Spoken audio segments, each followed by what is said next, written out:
Welcome to another edition of Right Voices. I'm John Hart, the co-founder of C3 Solutions, the Conservative Coalition for Climate Solutions, and I'm the editor of our news magazine, C3. Today, we're honored to be joined by Congressman Ron Estes, who has represented Kansas's 4th Congressional District since 2017. And prior to that, the congressman served as the Kansas State Treasurer from 2011 to 2017, which I'm looking forward to talking about. And he now serves on the influential House Ways and Means Committee and is a member of the Western Caucus as well. Congressman, welcome. Thanks so much for joining us. Well, thank you, John. I appreciate the opportunity to talk today. So it's great to have you on. And just for transparency, Congressman, I've known you for over a decade, maybe 15 years. Time flies. So one of my close personal friends, Derek Kreipels, runs the State Financial Officers Foundation and was your deputy, and it was instrumental. You were instrumental in getting that started, and so you've got a perspective and grounding and insight into energy, environment, agricultural issues that not many members in financial and how all those things intersect. So it's really a joy to have you on. Well, thank you. It really is good. I think I've got a lot of different bases that I've touched, either from things that are going on in the district, in terms of the oil and gas footprint we have, the agriculture, the manufacturing, particularly aviation manufacturing in my district, but then also as a state treasurer and my time in the private sector before I even actually ran for office. It's a good background of a variety of different things. Yeah, you have my old boss Tom Coburn. You guys were he so that's called frame of reference. Not many people in Washington have frame of reference, and you certainly have that. And I think the people of Kansas have benefited from it tremendously. But why don't we describe, Congressman, a little bit more about the area you represent, just to give people frame of reference for what Kansas's 4th Congressional District is like, and really how people think about this intersection of energy, climate, environmental issues. Well, sure. My district in the 4th district is in South Central Kansas. Wichita is kind of the center of the district, but it's got 16 complete counties and part of a 17th. So it's about a little less than a fourth of the total geographic area of the state of Kansas. We in Wichita call ourselves the air capital of the world, because we do so much aviation manufacturing here. All of the Cessna planes and Learjet planes and Beechcraft planes that are made here. Every 737 cockpit and fuselage is made here, put on a train and shipped out to Seattle to have the wings and the wheels added. And so there's a huge aviation footprint, not just from the finished manufacturers, but also secondary and tertiary suppliers to companies here, but also defense contractors and other aviation companies scattered throughout the country and throughout the world. We also have a big background in oil and gas. Kansas is about the 12th largest state in terms of oil and gas production. And so we end up with having lower volume wells than typical than you see in Texas or Louisiana. But obviously producing hydrocarbon energy is important. And also wide open spaces, we have solar panels and wind farms as well in the district. And then, of course, so much of the district is agriculture area. And so the things that are important in the farmers and ranchers and the issues that they have to face in providing food to sustain all of us in America as well as around the world. So it's a good cross-reference. I kind of call it other than having a subway system and really tall skyscrapers, it really is a cosmopolitan and a breakdown of America. Well, I mean, it's a very diverse district. It represents a lot of the different types of industry we have in the country. So when you're at town hall meetings, I'm curious. The conversation about climate, energy gets very. I mean, not to use a bad metaphor, it's very overheated in Washington. What do people, normal folks in Kansas, when they come up to you, do they say, "Hey, what do you think about climate change?" Do they say, "What do you think about Ukraine or Russia or cost of energy?" What are top of mind concerns for? Yeah, well, when we look at, we kind of call it, there's a lot of Kansas common sense out here. So people look at it realistically of what's out there, and they understand you need to have solutions from the ground up. And the political narrative from a lot of folks have been trying to ram through this electric vehicle that completely doing away with use of hydrocarbon as an energy source.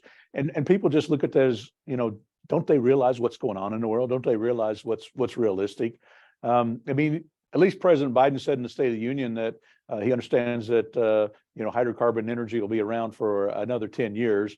I think he's off by several decades. But the thing that we have as a civilization, we need energy. I mean, for the things that we do that keeps our life moving forward, it keeps the lights on in hospitals, enables us to actually do our jobs and enable us to maintain our quality of life.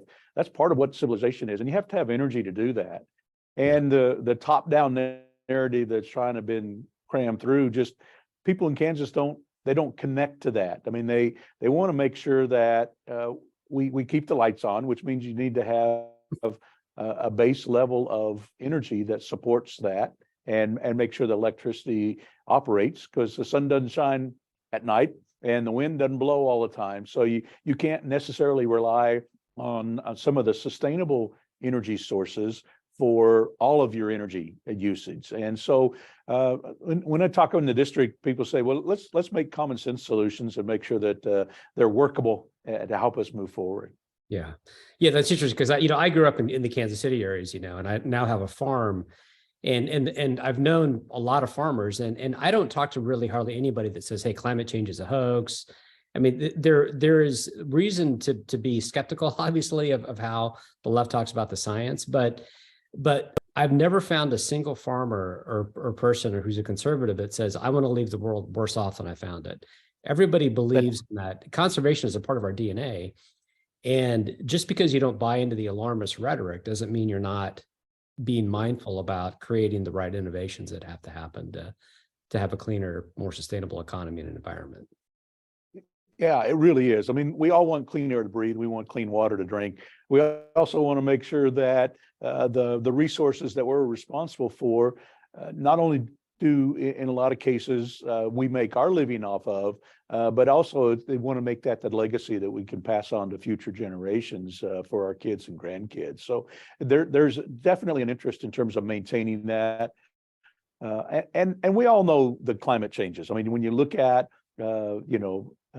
ice ages and the ebbs and flows and temperature flows, and what's turned into this narrative in terms of almost like the sky's falling, that the world's going to end. I think we've got 6 years left based on the statement that some of my colleagues were saying 3 and 4 years ago. So, people realize that those are histrionics, and that we need to focus on let's look at what makes sense. Let's utilize the smart resources that we have today, which includes hydrocarbons as not just transportation, but energy and electricity production, and not get caught up in some of the geopolitical issues that we've seen are affected by smart policies that we make in the United States. Right. Mm-hmm. For example, being energy independent in terms of the amount of oil and gas that we produced, it kept bad actors like Iran and Russia at bay because they knew they couldn't threaten the world by cutting off the oil supply. And yet the attack that the Biden administration's put out there on hydrocarbon production has now unleashed some of those bad actors and enabled them to act the way they are. Right. And same thing with China. I mean, we need to rely on abundant energy, clean American energy, as opposed to the dirty Russian gas or even the polluting effects that come out of Saudi Arabia and Venezuela aren't as clean as U.S. energy. And part of that's driven not just by the quality of the energy, but also by American innovation and the research and the thought and the great ideas that have made our production methods safer and cleaner moving forward. Well, and of course, the House just passed HR 1, which included an amendment that you offered. Describe what your amendment, but also what you see as the most important provisions of HR 1, the Lower Energy Costs Act, that you think Americans ought to know about.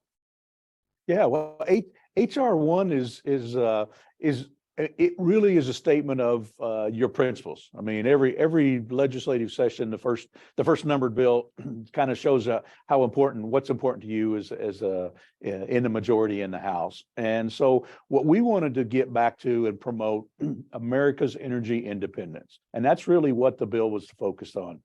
Focused on several different areas, including let's make sure that we utilize the energy we have.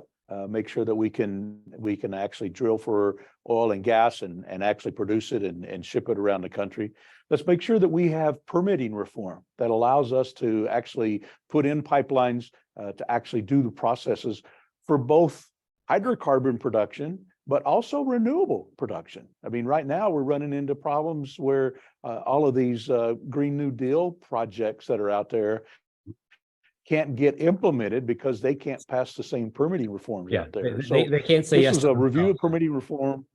Yeah, it really is a catch-22 through that. So it's a smart approach using HR1. Make sure that we maintain quality environmental standards, but let's make sure that we can get the job done and focus on what needs to happen. One of my bills was included as an amendment on that bill. I mean, basically what President Biden's done over the last couple of years is with his attack on hydrocarbons, basically he said, we're not going to produce as much oil and gas, which means America has less oil and gas, which means the world has less oil and gas. And as a result, prices have gone up. I mean, from the time that President Biden came into office, the average price of gas, a gallon of gas was $2.38. And the day before Putin invaded Ukraine, that had gone up to $3.53, all because of the decisions that President Biden made. And in order to politically cover himself with that, he started releasing oil from our Strategic Petroleum Reserve. And that's the exact wrong reason of why we have the Strategic Petroleum Reserve. It was created to make sure that we would have a supply of oil if it was cut off, particularly if there was a war in the Middle East. I mean, that was the main driver there. And instead, he's using it for political purposes. And so my bill was to replenish that, particularly as prices drop back down, so that we would actually have the oil as a security measure instead of selling it off like he did and actually sold it to China so that they stocked into their Strategic Petroleum Reserve. Right. Yeah, I think one of the interesting things about the way the Biden administration has approached this is administrations on both sides. The Trump administration described climate change as a threat multiplier from a national security perspective. And obviously Democrats agree with that too. But what's also, and even more true, is bad climate policy is a threat multiplier. And, in Europe, we saw the Europeans, they pretended to go green, but they really outsourced their hydrocarbons or fossil fuel emissions to Russia. And then they literally put gas in the tanks of their army as they invaded. And Biden seems to want to repeat that same policy of saying no. Democrats are the party of no on energy. No to American innovation, no to American production, but yes to dictators. Does that seem like a fair characterization of how they're approaching it? That is a fair characterization, but it's really a wrong-headed decision on their part. I mean, you look at saying no to production of clean American energy, and yet going hat in hand to ask Russia to increase their production, or asking Saudi Arabia or Venezuela to produce more of their dirtier fuels through that process. I mean, we need to make sure that we are energy independent. Energy drives the economy. It drives so many things that we hold dear, whether it's the electronics, cell phones that we all talk on, or going to school or going to hospital and being cared for if you need that. And so we need to make sure that we have smart policies going forward. And I'm a big advocate of all of the above. I mean, we need to conserve and be responsible in terms of our usage. We need to rely on our existing resources, which includes oil and gas, and as well as nuclear and even hydro energy as well. Yeah. You mentioned wind and solar. Wind, and then the sustainable energy, wind and solar, and looking at future technologies, whether it's smaller nuclear fusion and hydrogen even as a potential source in the future. Yeah. I mean, one thing I've proposed as kind of a half joke but serious, that why not put small modular reactors on farmland where farmers need the income? They're already using solar because where it makes sense in different parts of the country to use different energy mixes. But those technologies have been proven to be safe. But again, the party of no, the Democrats want to pander to the anti-nuclear activists, fearmongers, who are misstating and misusing the science on nuclear, which is, we're not talking about 50-year-old designs. We're talking about cutting edge, next generation, very safe designs that I think would be very popular all over the country if we could just get the information out and change. It really is. And we spent probably 3 or 4 decades of lambasting nuclear energy and talking about it in a negative mindset. And so many decisions were made partially in the United States, but in a large case around the world. Countries like Germany that have actually shut down their nuclear reactors and are now suffering the consequences. They're actually burning more coal now because they don't have nuclear reactors. So they're actually making the climate worse because of their short-sighted decisions. And so we're at the point now where with safe design, we can move forward and rely on nuclear as a part of the base load to help us move forward. And even I think part of the lessons we've learned, outside of Chernobyl and some major incidents, in the Western Hemisphere and the democratic countries, there really hasn't been any deaths due to radiation activity or tied to a nuclear reactor. I mean, it was the unsafe design in the Soviet Union that actually caused one problem, but the overall, we need to make sure that we rely on smart decisions. Yeah.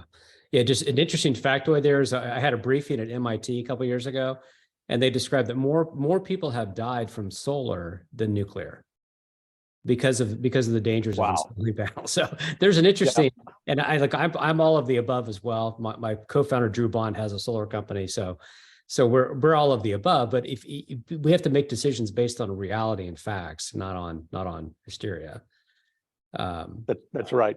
Yep. And make sure that they're focused on, again, not into the histrionics of that the world's going to end in 6 more years. And let's think about how do we help not just today, but 5 years from now and 50 years from now.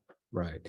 Well, in terms of thinking long term, one of the things, Congressman, you've done a great job with is focusing on the tax code and tax reform as a way to encourage innovation so that we can speed up the deployment and development of these cleaner, innovative technologies. And one of those issues is called immediate expensing. Can you try to explain what that concept is, how the code works now and how it should work so that we can bring these technologies online faster than we currently can? Yeah, that's right. I mean, it's important for us to be innovative and to look to the future. And how do we go through the process with research and development and coming up with new technologies and new ways of doing things. One of the things that was done several years ago, back when the Tax Cuts and Jobs Act was being brought forth, was some of the members, and I'll particularly on the Senate side, they wanted to have a pay for some other spending items. So they made, instead of having the ability to write off your research and development cost the year it happens, they wrote into the tax code that it should be written off over 5 years, or in the case of foreign investments, written off over 15 years. Well, and so that's taken effect last year, that you have to write it off over 5 years. So if you're in a situation where you're looking to spend money and be innovative, now you can only write off 1/5 of those costs in the year that they incur, which means you have less money to be innovative and to do more research. And so that's a major impact, both on the tax code and on the cash flow. And we all want research and development in the United States. As we look to how do we grow the U.S. economy, research and development leads to more manufacturing jobs, leads to more opportunities for American workers.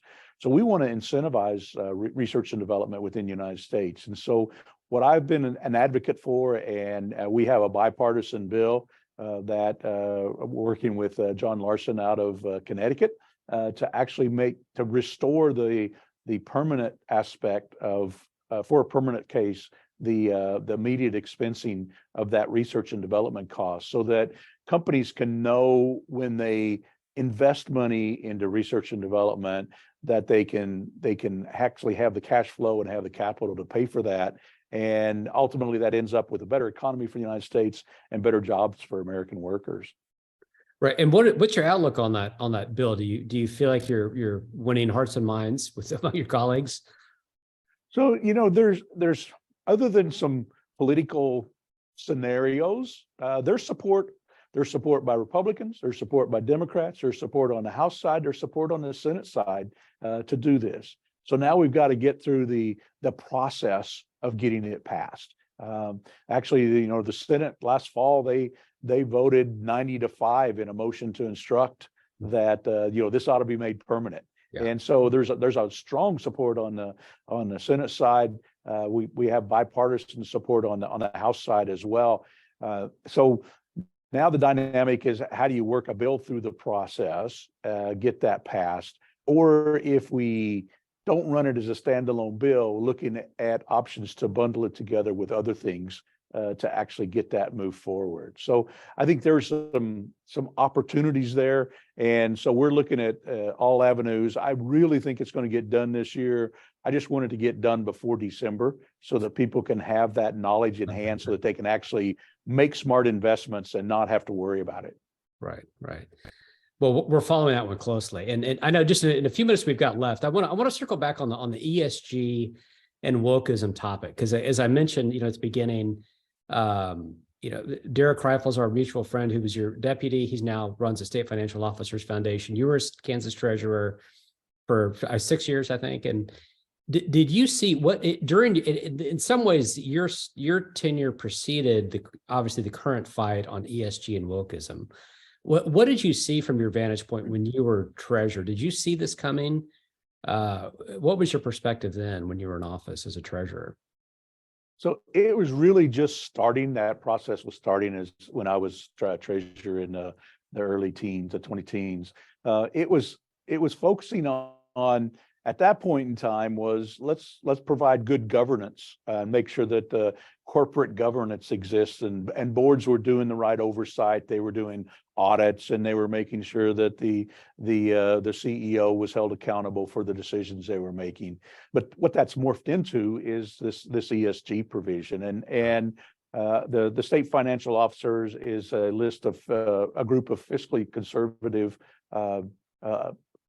financial officers across different states, treasurers and auditors and comptrollers, and they're looking at how do they best help the economy, how they best help the financial decisions in their state, and they're not really looking for a culture war. I mean, It was more a burden that was thrust upon them by probably some well-meaning people, but folks approaching it from the standpoint of they can dictate what decisions that people should have to do. And I'm an advocate for choice.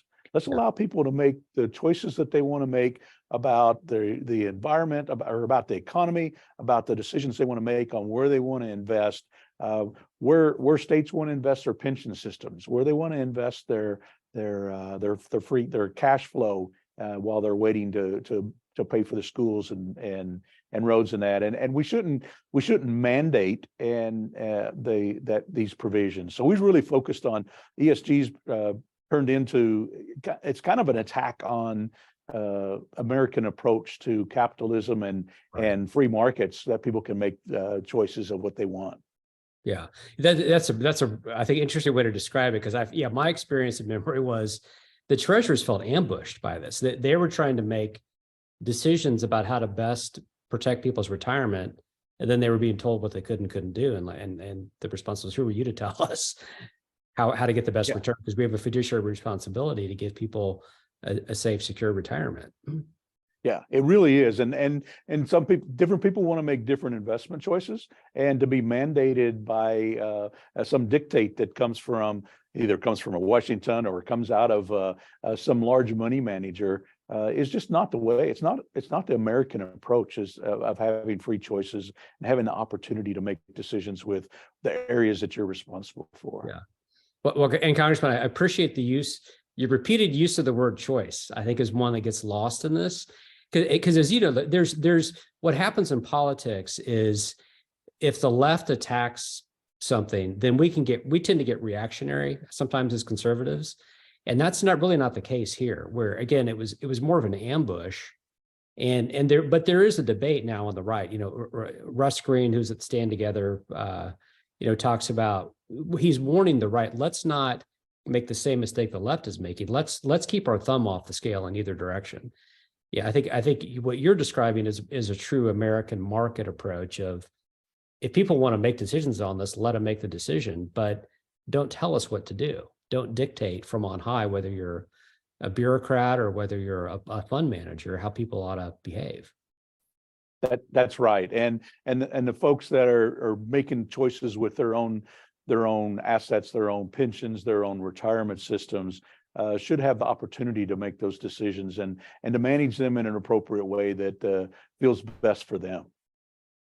Yeah, and I think if conservatives just made it very plain what they're for through HR1. I mean, that's a very clear statement of purpose. This is how we think about energy. This is how we think about environment. And free economies are clean economies, as we always talk about. Yep. The research shows that if the countries that embrace economic freedom are twice as clean as those that aren't. So I think all the policy. It really is.